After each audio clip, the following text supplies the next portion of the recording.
This is a Huddle Sports Network broadcast. You can find us on Roku TV, Amazon Fire Stick TV, Facebook, and YouTube. Get all your sports news here first.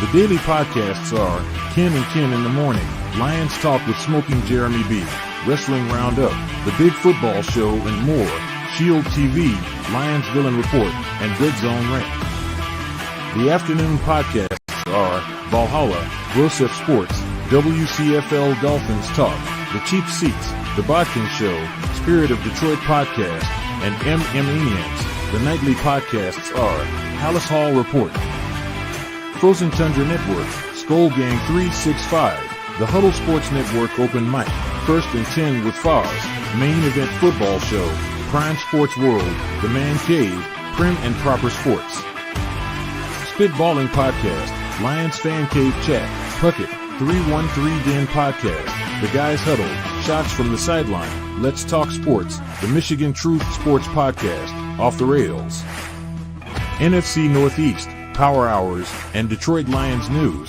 Make sure you follow, like, share, subscribe, and comment. Hope you like all the shows.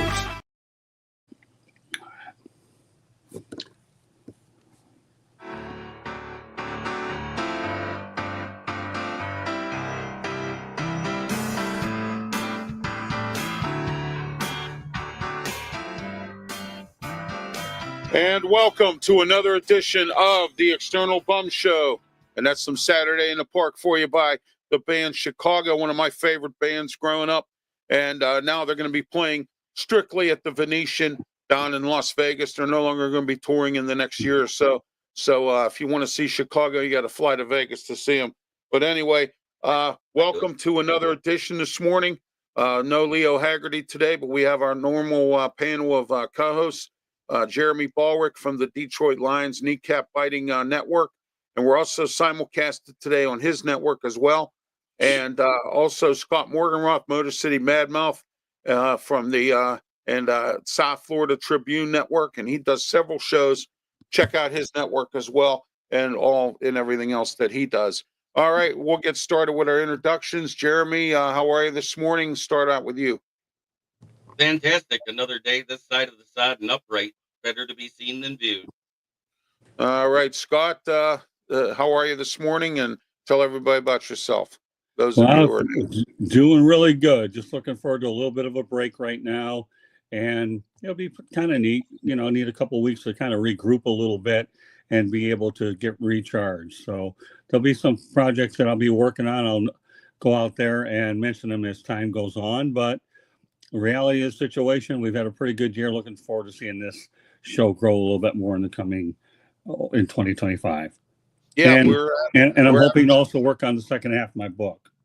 Oh, great. Yeah, I know you're getting started with that. Speaking of that, our bum segment is brought to you in part by Lessons from the Microphone, tuning into enduring wisdom of visionary leaders, and brought to you by Scott Morganroth. And don't forget to pick it up on Amazon and Barnes & Noble, and also with his publisher as well. And he's getting started on the second half of his book.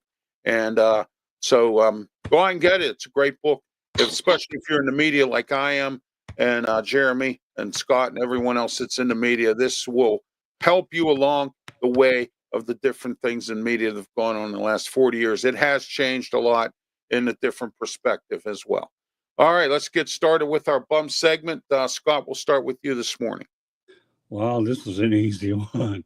Doug Gottlieb, head coach, University of Green Bay, Wisconsin. How on earth do you go out there and make derogatory comments about Michigan Tech, which is a Division II school, only to find out you'd end up losing to them anyways?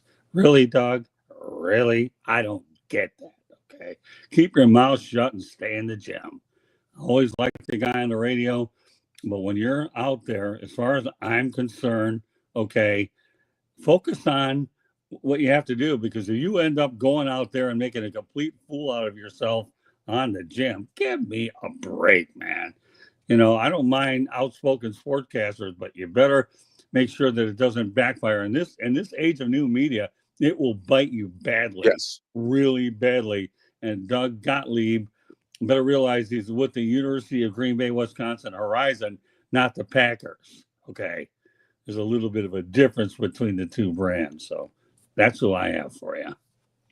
All right, I forgot to mention we're also on the South Florida Tribune network as well, simulcasted. Also, I forgot to mention that, and I apologize for that. But That's Jeremy, all right. you're My bum goes to Joshua Dorr and the rest of his goddamn cronies that don't know how to keep things not personal. I've asked him 100 times, if you're on a sports show, talk sports. It's time to shut the hell up and either listen to the show or make comments that are pertinent to the topics on hand. I'm done. all right. All right, my bum. I have two bums today. My first bum is going to be Deontay Johnson, and in Pittsburgh here we used to call him Deontay Dropson. This guy is turning into another Antonio Brown. He has been, he was traded to Carolina, and then Carolina moved him to Baltimore, and now he was released by Baltimore because he didn't want to play, he didn't want to do anything, or he's lazy, or whatever. Okay, this guy has turned into another Antonio Brown, and I tell you what, these wide receivers that are divas and prima donnas that think that their doo-doo doesn't stink and they can just do whatever they feel like it, you're wrong. Okay. And I want to give kudos to John Harbaugh. I'm not a John Harbaugh fan. I don't like the Ravens because they're in our division and we play them all the time. But I give kudos to him for kicking them off the team and cutting them until, that way Deontay Dropson learns a lesson that you don't do these kind of things. My next bum is the federal government. Let me say this. I'm not happy with this budget because I'm going to explain why. We, as taxpayers, Jeremy, Scott, anybody that's a taxpayer has to pay for the new Commander Stadium. It's in the budget. Why should anyone other than the people that live in the D.C. area or live in Maryland or in a surrounding area have to pay for the Commander's new stadium? They didn't pay for Heinz Field here. They didn't pay for Ford Field. Did people that live in Denver pay for Ford Field? No. Okay. Why should the whole United States pick up the tax bill or the bill on the Commander's new stadium? And that's my bums for today here on the External Bum Show. I do know why. Because Why? D.C. is not a state. D.C. Yeah. is a province. It is not a state. It's just the area where the capital of the United States is. So they do not have the population surrounding that town to cover it. So there's even a couple politicians on the ownership board. So that helps too. Hey, Ralph, let me tell you something, pal. You want to lean on the Commanders, you can lean on them, but if they want to build this thing publicly, they're going to do it anyway. So back off and relax, man. Every now and then you got to remember they've come from the depths of Dan Snyder. If they put the product on the field, those people in Washington, D.C. will fit the bill, or whatever amount that they're committed to. They just want a product which is halfway decent. That's all they're really looking to do. Okay.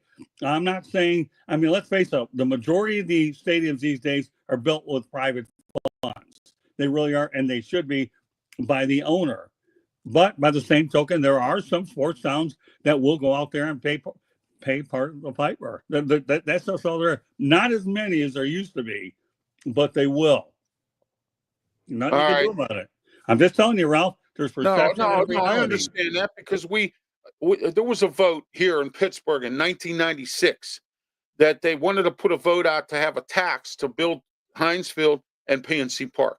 Everybody in Allegheny County in Western Pennsylvania turned down that tax, and they still went out and found the money and went out and got some taxes anyway through some funding or whatever by closing state hospitals.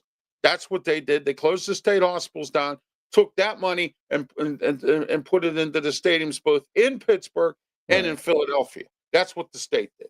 Okay, and whatnot. It's been this way since 1914, ever since they created the personal income tax and everything else. Now, when they need money, what they do is they'll close something down and grab it from there if the people say no. That's the problem. Oh, I know. And the sad part about it is they closed the state hospitals, except for one in the entire state of Pennsylvania. And now we have a mental health crisis, which I'm not going to go into on this program. and now we have a mental health crisis in those state hospitals to put these people in, and that's just that this is where we are. So I mean, but like I said, I'm not real pleased about that. I think that's wrong. I don't think that the national taxpayers should pay for the Commander Stadium. Then why don't you give us the money here in Pittsburgh to build a new stadium for the Steelers again, and everybody else pays for it. And So it's funny you say that, because that may set a precedent. yes, this will be the first time this happened, and it sets a precedent, which means now owners can go and get federal finances to help money, build it. right? Because once it's been done once, it's good for everybody. Because NFL is a shared revenue business. Right. We'll tell that to the Tampa Bay Rays. Right now, they're hanging over a thread about what's going to happen in that situation. That's major league. That's major league, not NFL. No, but it's the point that we're talking about, it's Jeremy. I know. Well, that's true. Hold on, let me finish. Okay, I know where you guys are going, Ralph. This is a pretty good bum here, and the way you're talking about. So we could turn this into a little something here. Yeah, I wanted the to bottom talk line to you is, anyway. Hey, listen, I'm a former Tampa resident. Okay, so I've always advocated it should be. Well, I know you're not. Yeah, you stay up where you're at. But I'm just. No, I used to be. I used to live in Tampa. I told you this okay. lots of times. Well, that's all right. My memory's a little off these days, you know why. But nevertheless, okay, here's the deal. I've always been an advocate that ballpark should have been built in Hillsborough County, not Pinellas. Pinellas is an absolute joke. It really is, because you can't get to it anyhow. But right now, they're still bickering about back and forth, and before long, this team's going to be gone. So, every situation's different. They can all lobby back and forth, but at some point, these facilities got to get built. And I would hope now that Pittsburgh's stadium situation's set up for a while. Can't imagine your area building another one in the next 10 to 20 years. I hope not, but who knows? I'll be long gone, as Ernie Harwell would say, by the time this stuff ever goes wild. Oh yeah, absolutely. And I agree with you on that, Scott. And I know the Tampa Bay Rays right now have an issue with their place because of the storms that knocked the roof off, and they have to go play somewhere else. And I get that. I'm hearing now that this owner has sort of become, a little bit thrifty, and I get it. I respect the Tampa Bay Rays because of their small market team that has been to the World Series. That's why I respect them. And, well, let me ask you a question. Why wouldn't he be thrifty, Ralph? Hold on. If you're playing in an 11,000 square feet spring training stadium, albeit they do a really, really good job. So I mean, that's what it's all about.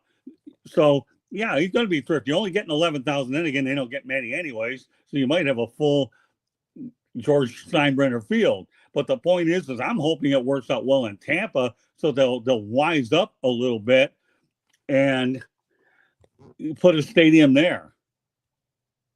Oh yeah, absolutely. Josh says the bum is the people who are not following RW Media. Well, thank you, Josh, for that. Well, it's a little bit more realistic, Joshua, than the one you initially came out with. So, many of us have beards that we have on our face, but I think you need to focus on a classroom project called Save Your Face 101. There we go. All right, guys, let's get well, I got a couple bills I got to pay here, so let me go. You do that. Okay. I will. Marta Heating and Air Conditioning, our studio sponsor, and we're here at 808 Studios in Pittsburgh, Pennsylvania. Marta, 724-201-0500. Give Marta a call today for snow melt, also UV lighting, and if you need your furnace fixed or any kind of heating and air conditioning needs, give Marta a call, 724-201-0500. Please tell them Ralph Williams sent you. All right. Also, this segment here is brought to you by Alex's Flowers, 412-661-6071. Call Alex today. 30 years in the flower business. This guy knows his flowers. He's a Pitt alum as well. And also, he knows every aspect of the flower business, weddings, funerals, anything for your sweetheart, whatever you need flowers for, give him a call today, 412-661-6071. Alex's Flowers. All right, our next segment here is brought to you by the original Hometown Pizza, Moon Township, 412-264-4444, the original Hometown Pizza. All right. Okay, guys, let's talk about college football. Last night, Notre Dame beat Indiana in this championship series today. Penn State's playing SMU. Let's get your thoughts on last night's game. We'll start with you, Jeremy. Oh, the fate was sealed as soon as they threw the pick six.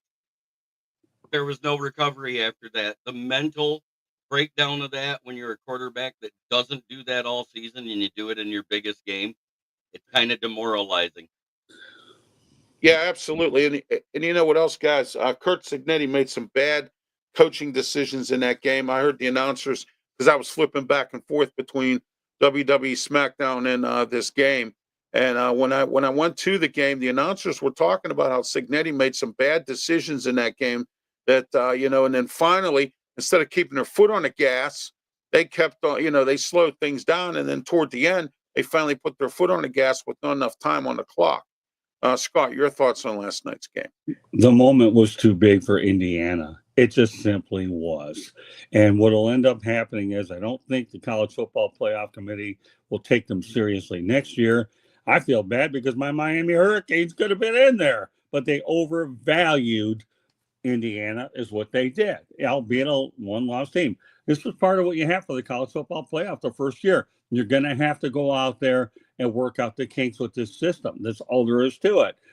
Yeah, I've been on Indiana. I've been rooting for them all year. You always like to see them do well because that, you're talking about a great state, and I'm glad that we've seen this that Indiana Notre Dame finally got to play on the field. Now, keep in mind, okay, now Indiana's drought of not winning in South Bend goes back 125 years to 1898, Ralph. Wow. 1898, 125. Okay. So they actually make the Cubs look good that their drought was only slightly over 100.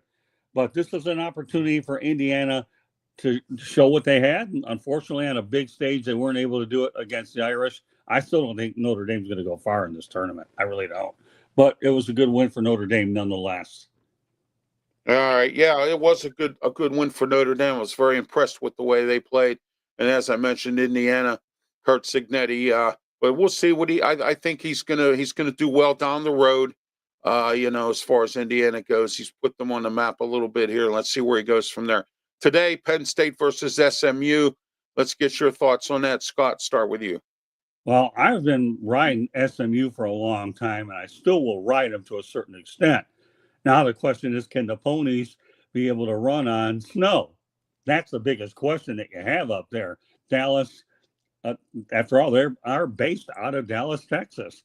I'm pulling for SMU. I want to see them win. I'm not sold on Penn State. I don't even know why. I'm just not sold on them. So I am. Well, you'll get to yours in a minute. Okay, let me finish. Okay. I know. That's called show etiquette. Okay. I know. I was just letting you know. I know why.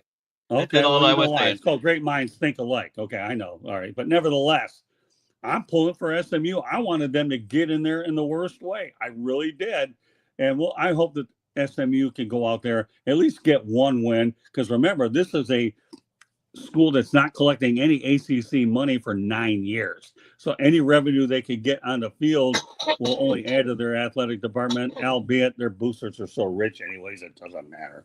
So, a lot of people are figuring Penn State will win. I think they probably will win, but I'm not pulling for them. I'm riding SMU. Is that why I'm wearing this red shirt? No, but then again, it's Christmas. Who cares why I'm wearing it? Go ahead.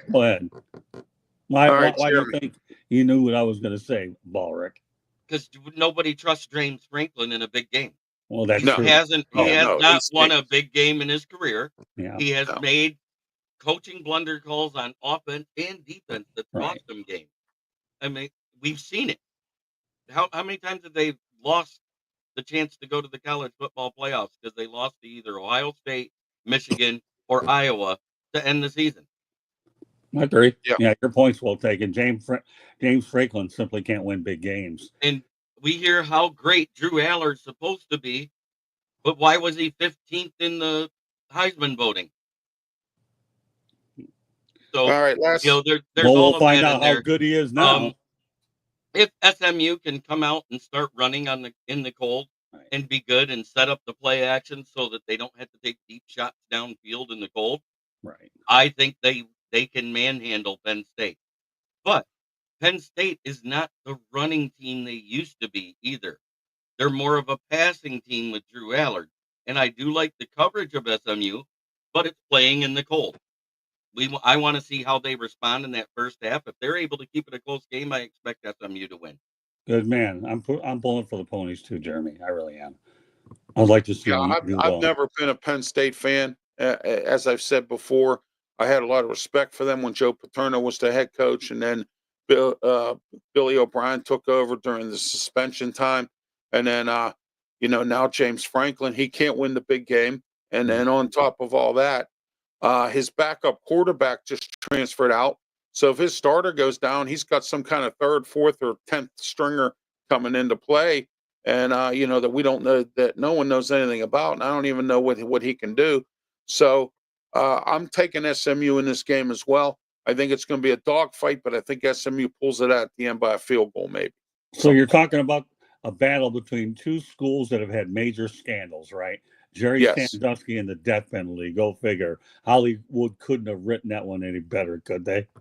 No, not at all. Not at all. All right, Army-Navy game last week. Guys, I was very disappointed. Army, I thought they put on a better performance, but Navy came out and played, won 31-13. Jeremy, we'll start with you. Army-Navy game last week. Disappointed in Army, great game by Navy. I mean, there's nothing better to say than that. As an Army vet, it hurt. Yeah, I know what you mean, man. I know exactly what you're saying. Okay, here we go. Here, Patty has joined us here today, and I want to thank her for being up. What's up? How are you, Patty? Thank you for being part of the show. And tell your friends, call your cousin, call somebody, get them subscribing to RW Media on the on YouTube. I need 8 more subscribers to make my 200 goal by the end of the year. Closer every week, Ralph. Every week getting closer, and I want to thank Josh as well for helping out with this thing. And I'm getting a lot of emails. People, they want to see me stay on the air because, I don't know. We'll see what happens. The new year's coming, so see what it brings. That's all I can do. So, but anyway, your thoughts, Scott, Army-Navy game. Well, my dad was in the Army another lifetime ago. Was pulling for them. Actually, went by his Army base many years ago when I was in Oklahoma. I picked Army to win, so I was wrong. A guy named Bill Crawford, who I met over at the FAU game, the opener, and I built a good friendship. We actually had him on our show inside the pigskin. But let's face the reality: you had a matchup in this situation where you had two competitive teams. Navy, I think, if I understand, went in at 8-3, and then Army had a really good record. So, and not like Army lost to a bad football team. Navy put out a good team. So when you have two teams that are pretty close in competition, stuff like this happens. So, the main thing is when you watch the Army game, people have to understand you're not rooting for one or the other. You're rooting for both because it's military and we all stand together when they play. The football game is an afterthought. It's a big story that goes there, and that is on my bucket list to see one of those Army-Navy games. All right. Don't forget later on this afternoon, 2 to 3 p.m., 1250 a.m., 92.5 The Answer, Sports Corner radio show with me, Ralph Williams, Smoking Jim Frazier, Claudia Rosano, and Luther Dupree. We have a lot to talk about on this show as well. All right, guys, we're going into our next segment here, and which is brought to you in part by, let me see what we got here. The Steel City Yellow Jackets, our ABA team here in the Pittsburgh area. They play up in Allentown on Climax Street at the Community Center. Championships of the ABA 2 years ago. Took a year off. They're back again, and they're doing just as good as they did 2 years ago. Go check out their games. SteelCityYellowJackets.com. Check them out for tickets and information. All right, guys. Michael Vick is now the head coach of Norfolk State. What do you guys think Michael Vick will do as a coach? Will he be respected based on some of his past, things with dogfighting and all that stuff? Scott, we'll start with you. I'm pulling for him.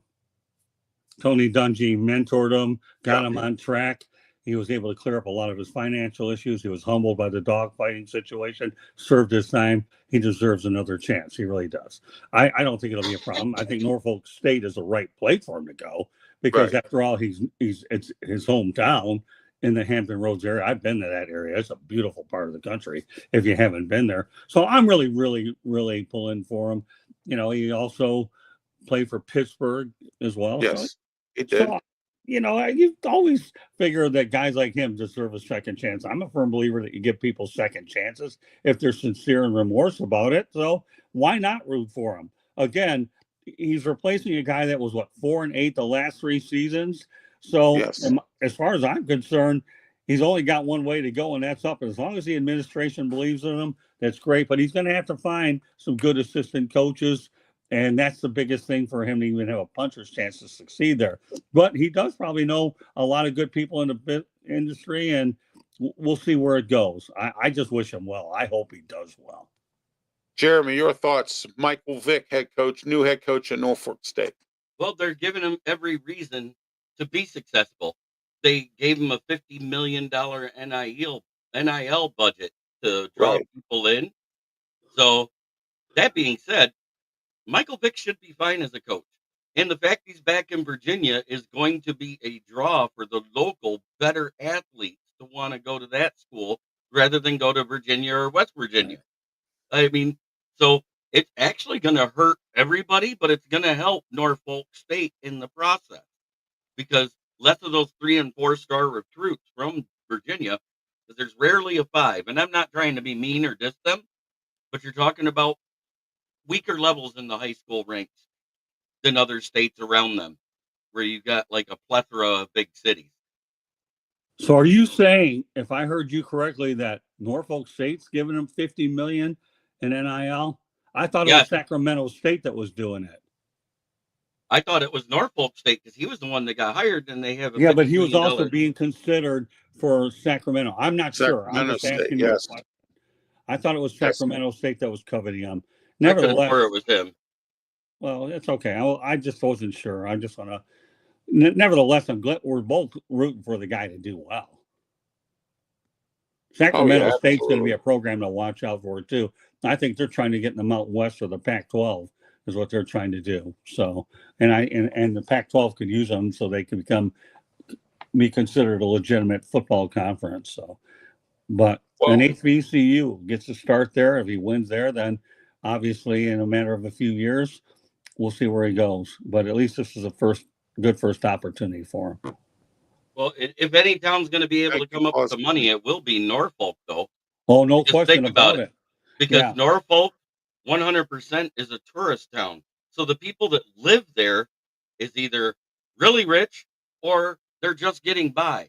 There is no in between there because the military people have their stuff there. Right. But the actual residents of Norfolk, there is no in between. You're either just getting by or you're living high on the hog.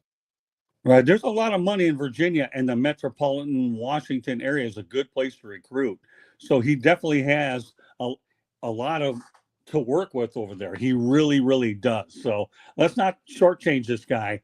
Michael Vick will be able to go in some of those areas and keep some of them home. I mean, these guys are transferring like a flock of geese anyways. I'm not getting into that tonight.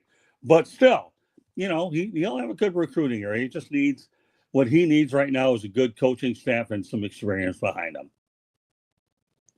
Yeah, he's got to go out and get, some good assistants that can recruit and help him with that. And he's got to get, it looks like Norfolk State's really forking out some dough for the NIL, and that's good for him, and that supports him as well. Sacramento State has hired Brendan Marion, former wide receivers coach and assistant to the offensive coordinator here in Pittsburgh at Pitt. He was supposed to get the offensive coordinator's job, and they gave it to Frank Signetti, so he moved on to UNLV. Now he is going to be the head coach there. He's going to run that go offense like we run here. And so we'll start with you, Jeremy. Your thoughts, Brendan Marion, Sacramento State. Congratulations. He got a job. Yes. Let's see you do something because he's one of these brand new assistant coordinators that's moved up to a head coaching position. You better get yourself some good coordinators or you're going to struggle early. All right. Josh says, my bum goes out to the coffee. That's called TMI. Yeah. Period. That's called TMI. Leave it there. Yeah. So okay. Well. Yeah, there's a few TMIs that might end up being on there. So just make sure you're able to. Yeah. Thank you, Josh. Yes, we did have a nice conversation on the phone yesterday. I also appreciate all the emails of support. From everyone. I appreciate that as well. Please subscribe to my YouTube channel. Also subscribe to Scott's South Florida Tribune Network and Jeremy. Support us all. Go out there, call your friend, call your cousin, call somebody. We put on some good shows all across the board here. We're on the Huddle Sports Network as well as social media platforms. We're on the South Florida Tribune Network and the kneecap biting with the Detroit Lions as well. Scott, your thoughts, Sacramento State, Brendan Marion. I have no problem with the hire. Remember, the West Coast, as a lot of people are finding out, when USC, UCLA, Oregon, and Washington, they used to put a lot of points up on the board. But now, obviously, they found out the Big Ten competition's a lot more rigorous than what they're used to. But when I lived on the West Coast, let me tell you, those scores were high, and they were flinging that thing around like you wouldn't believe. So I think it's a good hire. Why not? What do you got to lose? You bring it, like Jeremy said, you're bringing an offensive coordinator. Let him do what he's got to do in the air. You sell some tickets when you play good offensive football anyways. I wish the guy well. I really do. Yeah, well, college football is going to be interesting this year, come up next year, guys, with some of these new coaches. Dan Mullins down at UNLV, right? And I think, and then you got Bill Belichick at North Carolina, Richie Rod back in West Virginia. We talked about that before, and I think college football is going to be very interesting next year with some of these new coaches. Yeah, but what they've got to do to make it sensible is you got to get rid of that portal business in December. You really do. Yes, I mean, absolutely. What we've seen here in the last few weeks with Marshall not being able to participate in the bowl because they lost, 25 guys, I believe. And then, of course, now I think the Holiday Bowl's in jeopardy from what I've heard. I don't want to get any more specifics on that. But again, that's the same thing. So they got to get this portal thing cleaned up. It's one thing to transfer, but to do it in massive numbers. Absolutely. Yeah, they do. I can tell you guys aren't coffee drinkers, so that's okay. I go with my diet. Absolutely. They have to do something about that, Scott.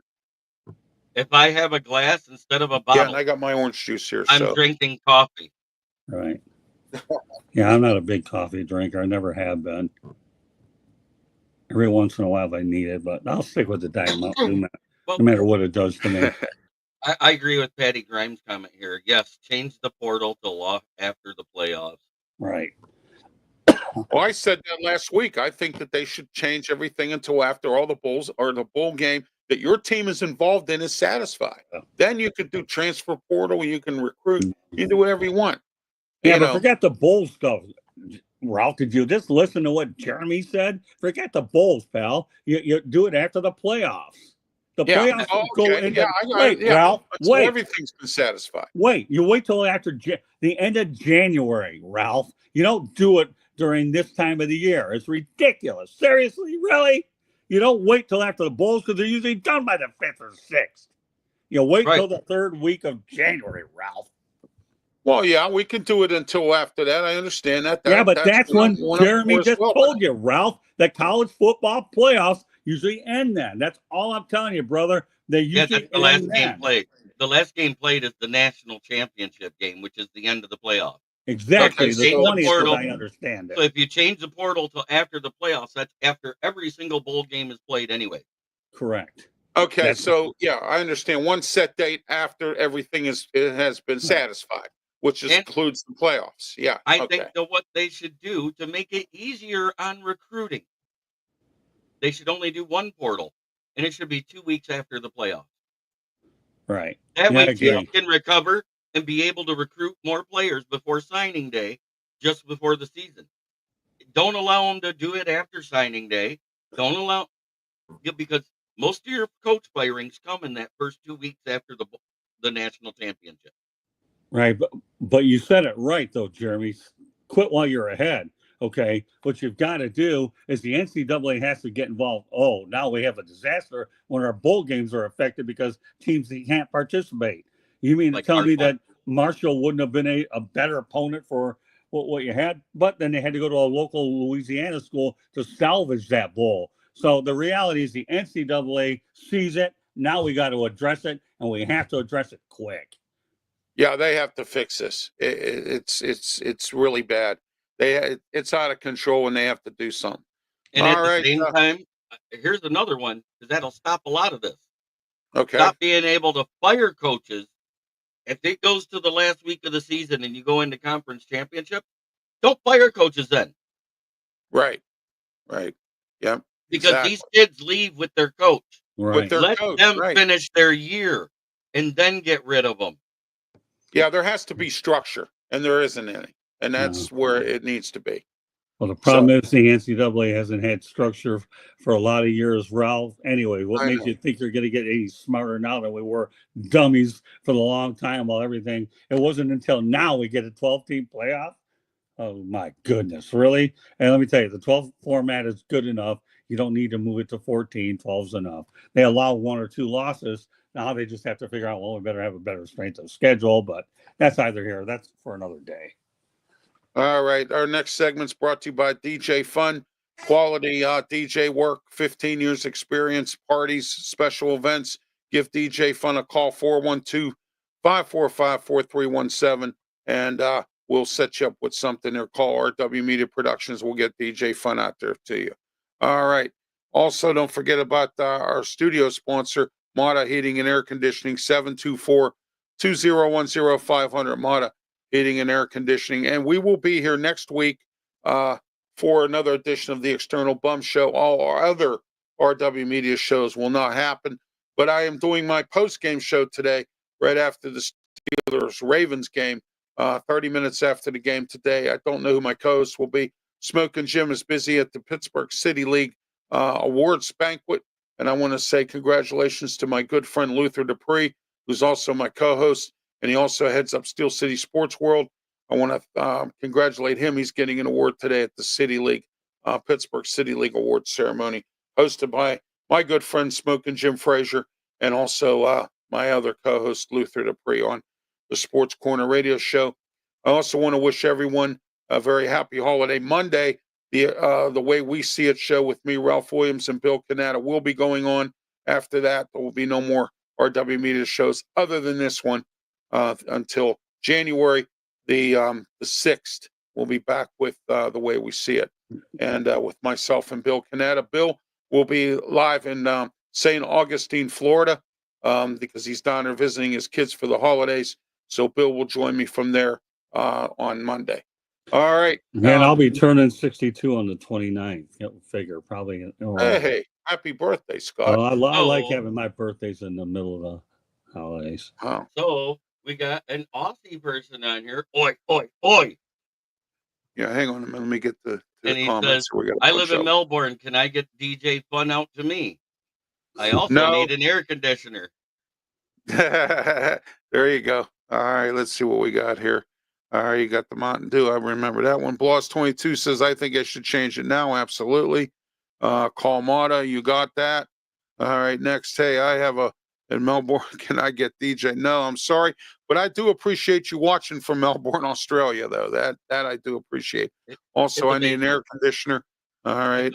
Hey, Ralph, give the other guys a chance to talk. I do. I let them talk.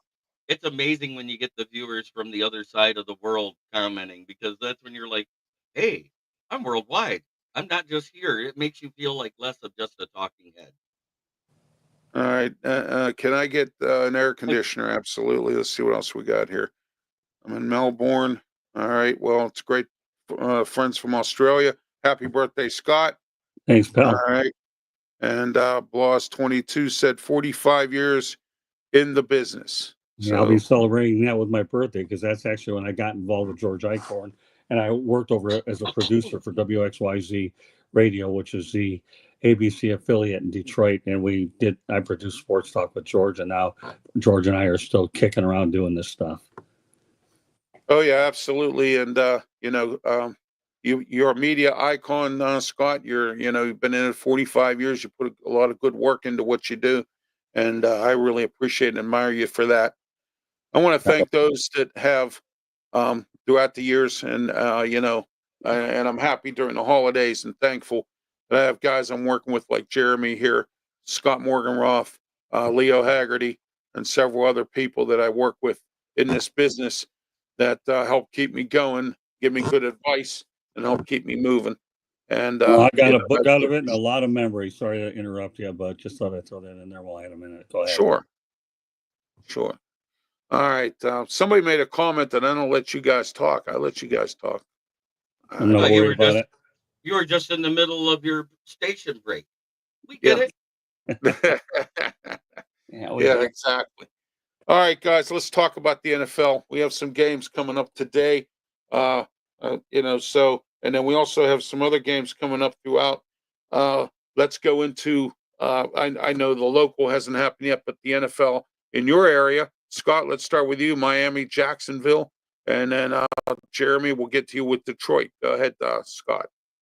Well, Miami has to win it if they have any chance to get in the playoffs. Jacksonville, well, their situation's a bit in limbo. So with the coach, I hope they bring Peterson back. I don't think what happened this year was his fault. I think they need to get rid of the general manager before they get rid of Peterson. But I get the releases. I read everything that's going, but I have a pulse on that area. I really do. I don't think the Jaguars are going to figure it out this year if they stick with Trent Baalke. You mean you're going to sit here and blame Doug Peterson for all these injuries and some of these underperforming contracts that they brought in? Who's the one that brings in the groceries? The coach, all he can do is just coach what you have. All right, let's see Miami's what we desperate got. right now. Miami's desperate. They really, really, really are. All right, we got Josh and the guys. Thank you, Blaz22, also for participating in the chat today. Let's see your lessons from the microphone. Absolutely. All right. And then we've got from Australia. That's okay, Ralph. I didn't mean to hurt your feelings. Also, I hope you have a great Christmas. In Australia, we call it Xmas instead of Christmas. Can you guess why? No, I do not know. No, So, but Xmas is something that's revered by a lot of people. So, well, a lot of us do. Abbreviation. I'm all right. going to actually address that because if I remember right, Australia used to be a prison colony for Great Britain. And so they, when Jesus was punished, it was said it was a crux, not a cross in the original Right. transcripts when they found the right thing. So a crux is the X, not Okay. I not see that. what you're saying. Right. Well, I give you credit for knowing that. I was clueless. I struggle every year to find out when Hanukkah is because it changes every year. I can't say that my birthday is 4 days after Hanukkah because it changes, but Christmas is a steady 4 days after See, Christmas every year. that's correct. We use Xmas because of immigrants. The only native people to Australia are Aborigines. All right. We're going into our next station break here, real quick here. Fold and Travel Mobility. Right. Foldandtravelmobility.com. Look, if you're handicapped like I am, please don't let your handicap keep you at home because you don't have the right equipment. Call or get a hold of Fold and Travel Mobility today, 1-877-GOT-FOLD or foldandtravelmobility.com. They have folks that'll come on the chat, and what they will do is they will chat with you. They have over 20 years of experience to get you into a folding power wheelchair that you can fold up and put in your vehicle. Okay, and get yourself out there doing activities. Don't let anything hold you back. They also have financing available too, so that way you can make some monthly payments if you want to do that. They have sales. They have some great Christmas holiday sales coming up. Check out foldandtravelmobility.com. Tell them Ralph Williams sent you. All right. Now, all right, we're going to get into our NFL games. Good, Jeremy. I never got to give the Detroit part because of Oh, the I'm comment. sorry. Go ahead. Yeah. Yeah, the Detroit Lions. Go ahead. Yeah, I'm sorry So about that. the media kind of overblew that 22 on the IR because it was Right. never 22 when they released it. Because when you look at that list, they added David Montgomery, CD3, and Emmanuel Mosley. That's 3 guys that's never been on the IR because CD3 is actually might be able to come back by the playoffs. David Montgomery is doing non-surgical repair on his grade 2 MCL, so he was never added to the IR report. And Emmanuel Mosley was removed from the IR report prior to Thanksgiving. So that takes us down to 20 or 20, right? You take those 3 off? Yes. 19, Right. 19, excuse me. Then we activated Ifeatu Melifonwu and Jalen Reeves-Maben. Now we're down to 17. So everybody likes to overblow this 22 number when it doesn't exist in the first place. And I just wanted to clear that up because Sure. I've been reading it all week. How are they going to win with 22 people on the IR when it wasn't 22 people to begin with? Hey, Jeremy, no matter how you slice it, it's one big mash unit anyways. The only thing you don't have is Alan Alda there and Harry Morgan. But you want to know what? We've been a MASH unit since week 6. Exactly. Yes. Thanks for making my point. 17 still a lot of people, but especially when one of them is Hutchinson. Yeah, but we've been winning ever since Hutchinson went down. I'm not downplaying the significance of that. That's still an awful lot of people that you're out. I understand that. But what I'm saying is it's not as bad as the media's making it out to be. They're overblowing it, trying to say, oh, their Super Bowl window is closed. They should give up. Well, now that part, I'm with you all the way on that. I realize that things could be a little bit blown out of proportion. But then again, old school media versus new school media, Jeremy, that's why I wrote on this stuff, right? You know, what did you say? Do your research. Refute it when you can. And I am. Well, no, I'm just saying old school versus new school. Nobody knew about the internet 20 some odd years ago, 25 years ago, until it's become exactly the big gorilla that it's become. Oh, it's become a big time enterprise. I remember when it first started, I got web TV. That's what I got. I mean, when I started it, with the internet. Jeremy, I have to give credit to Dan Campbell because of the MASH unit that you guys have in some cases. He's managed to still win games with with the talent that he has, next man up kind of mentality like Mike Tomlin does with the Steelers, next man up. So, I have to give credit where it's due there to Dan Campbell for having enough talent to cover despite the fact you have a MASH unit there. Well, don't lose sight of the fact that Brad Holmes is bringing in these groceries too. So Brad Holmes is what you call Einstein 101 revisited in 2024 with this group of guys that are out. We got Einstein and Dr. Frankenstein on the same team. Dan Campbell is Dr. Frankenstein. Yeah. He's the one putting all these body parts together and creating a team. Yeah. Okay. Come on, that was good, and you know it, Scott. Yeah, I'm giving you your moment in glory with it because I'm not going to even dare to come back with it. All I said, I brought up Brad Holmes, and you brought up Dan Campbell, and because you're getting smarter and smarter with your writing skills, you're able to create these one-liners. Where you were 2 years ago, well, doesn't matter. It's where you are now that counts. Thank you. Hey, yesterday's history, tomorrow's a mystery. It's all about what you do today. So there you go.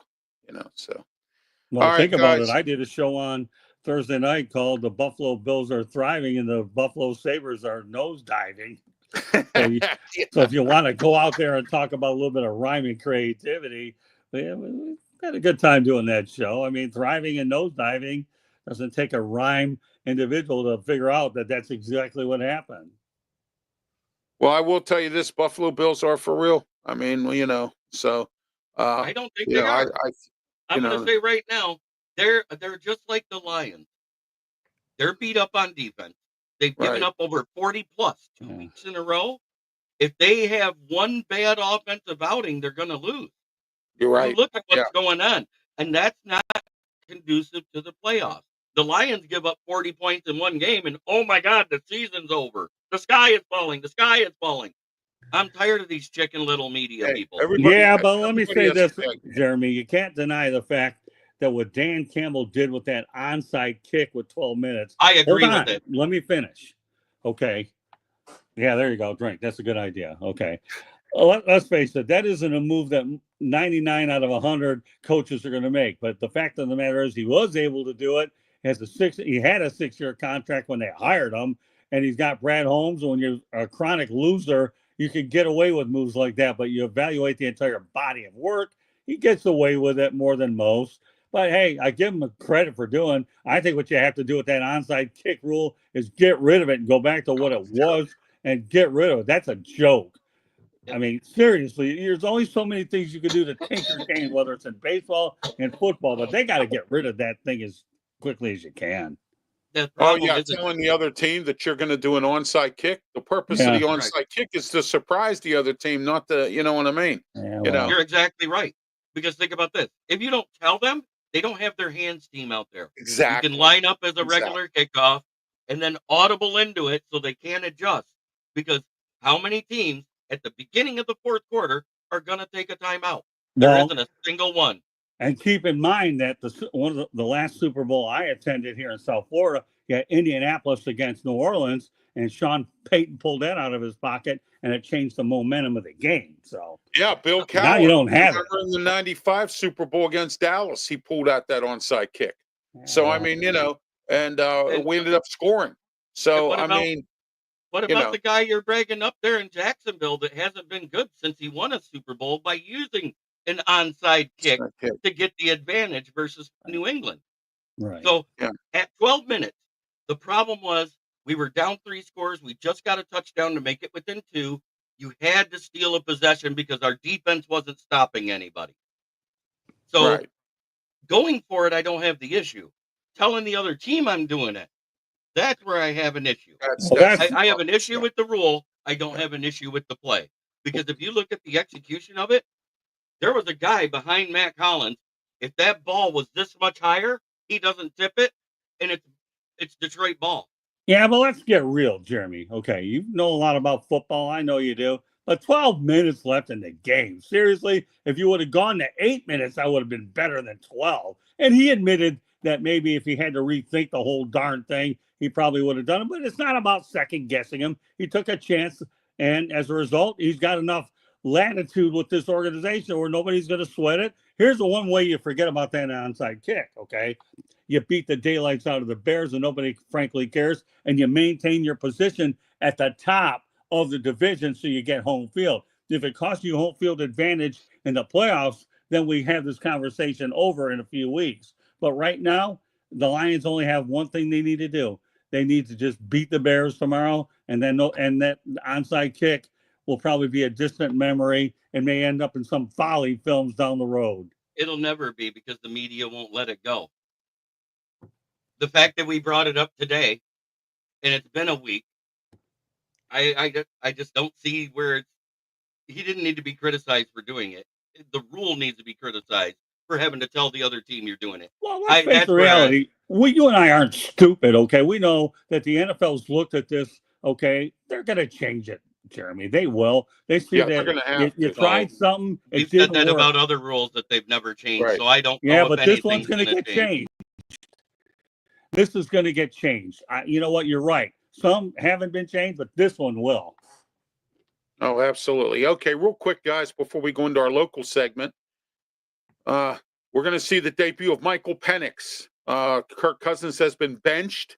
This was a horrible over-signing of a guy who, has never been to the Super Bowl or whatever. And there was some things that with this. Scott, we'll start with you. Michael Penix gets his first start for Atlanta in a benching of Kirk Cousins. Give me Kirk Cousins' agent, people. He still gets his client a lot of money. He does way better than Bobby Bonilla, okay? Yes. So go out there and give me his agent. You know what? Everybody had this 2-3 year plan with Penix. Give me a break. I don't buy that one bit. You got a young quarterback. You need to find out what he can do.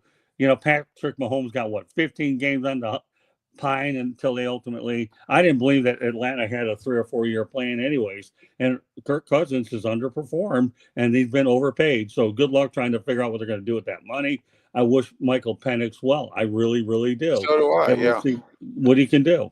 But, I think they're making the right call by going out there and putting him in toward the end of the year. What do you got to lose? You get some actual live regular season tape on this guy. All right, Jeremy. Well, if Atlanta would have picked who everybody thought they were going to pick, they wouldn't have Michael Penix, and there would have been none of this issue to begin with. Right. Now, at the same time, while we're going to say, give me his agent, the agent you should be thanking for Kirk Cousins' quarterback contract is the agent of Daniel Jones.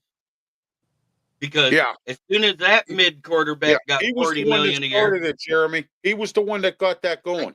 I know, but as soon as he got that $40 million, you knew that there wasn't a single average quarterback in this league that was going to get less than $40 million a year going forward as a veteran.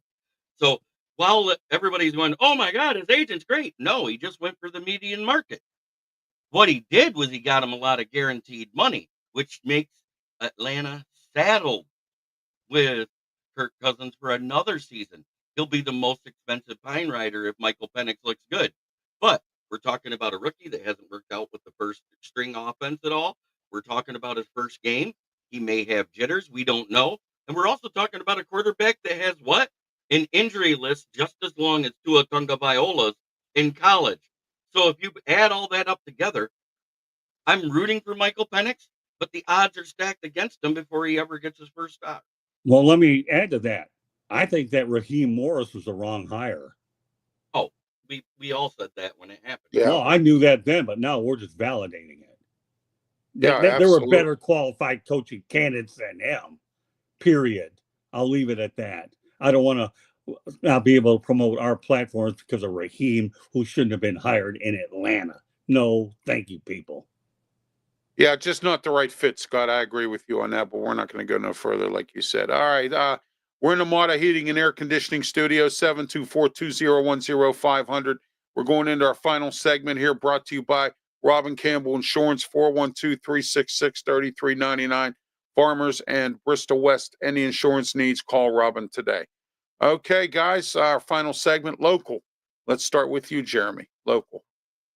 Well, it looks like the only two guys out this week is the one that just got activated into his 21-day activation window of JRM and David Montgomery, which we knew because he's rehabbing a partially torn MCL that does not require surgery.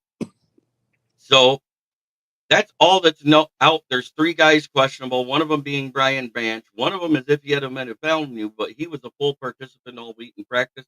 I don't think the Lions are as banged up as everybody thinks. I think they beat Chicago 31-13. All right. Scott, local. Well, since I'm the only one here in Florida today, hats off to the Florida Gators. They blew out Tulane, I think 30-0. Yes. DJ, I saw the Gators play when they lost to Miami 41-17. Watch out for DJ Lagway. This guy's good. And I've been saying all along, get off Billy Napier's back already. Seriously? Really? I mean, this guy's a good coach. He didn't forget how to coach because he was in Louisiana. And I'm glad that Scott Strickland, the athletic director up at Florida, showed a vote of confidence. And I'm glad that the Gators finished strong and finished 8-5, excuse me. But the reality of the situation is this, okay? Tulane, being a group of 5 school, was no match against the Florida Gators, let alone in Tampa, where it's all pro Gator territory anyways. And yet actually had a Gator home game in Tampa, and I've seen Gator games in Tampa. But Tulane, that's where you talk about the difference in conferences, and an 8-5, and now an 8-5 Gator team blanked Tulane. Period. I mean, they're the Greenway, but boy, they were singing the blues yesterday. And I'm talking about Florida Gators blues, since they actually have a blue and orange jersey. All right. My local is this. The Steelers play the Ravens today at 4:30.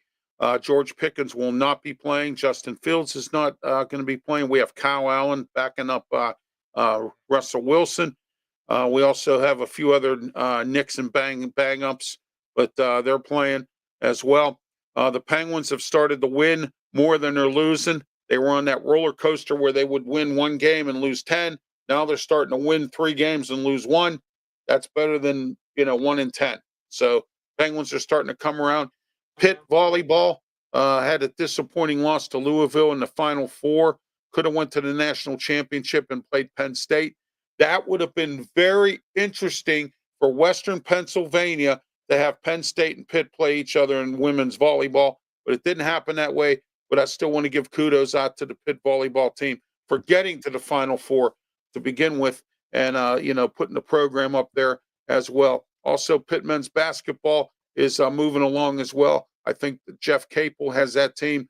Took him a little while, but he's got them moving, and that's my local. Go ahead, Jeremy. It says here an hour ago, Falcons just cut Kirk Cousins. Did they really? Wow. I gotta verify it. I'm gonna go to Twitter right now. See Well, what Adam. I just found out right now if that's the case, then Omar Khan just signed him for $500,000, and Atlanta's going to pick up the rest of their contract. They'll be backing up Russell Wilson here in Pittsburgh.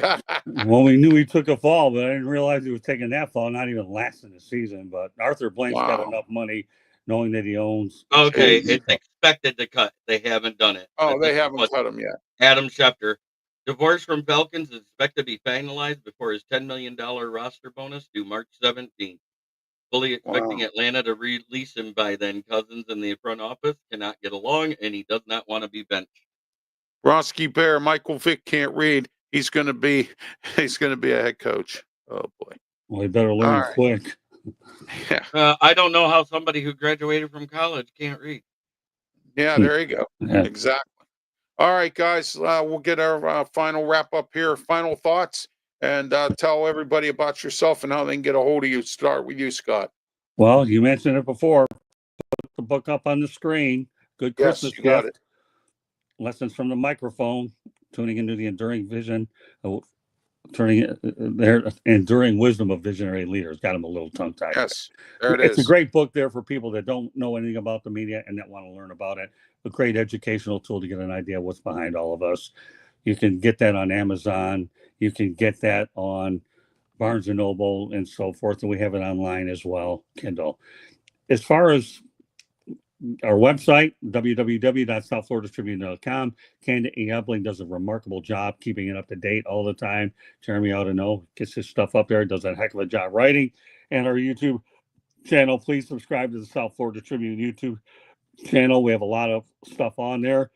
And I'll be working on getting more shows, top-notch shows going into 2025. Taking a break for a couple of weeks so I can recharge and figure out what we're going to put up there. But Ralph is on Fire Up. He does a good job. Jeremy's a co-host of Fire Up as well. So Candy and Jeremy have been able to make a great team. And we recently added Pensman and George Eichhorn to that show. You guys do a good job. I look forward to seeing you guys continue to grow that show as well as everything else we have on. So once again, our Twitter is at Tribune South, www.southfloridatribune.com. And please subscribe to the YouTube channel, South Florida Tribune, and thanks for putting the book up, Ralph. Much appreciated. You're welcome, Scott. Anytime. Jeremy, your final thoughts and closing, and also tell everybody about yourself or how they can get a hold of you. Every team in the NFC North hates us because they ain't us. They hate the fact that we're on top of the division still after 15 weeks, going into week 16. Other than that, you can find me on Kneecap Biting with the Motor City Lions, where I go live 5 days a week, at noon to 1.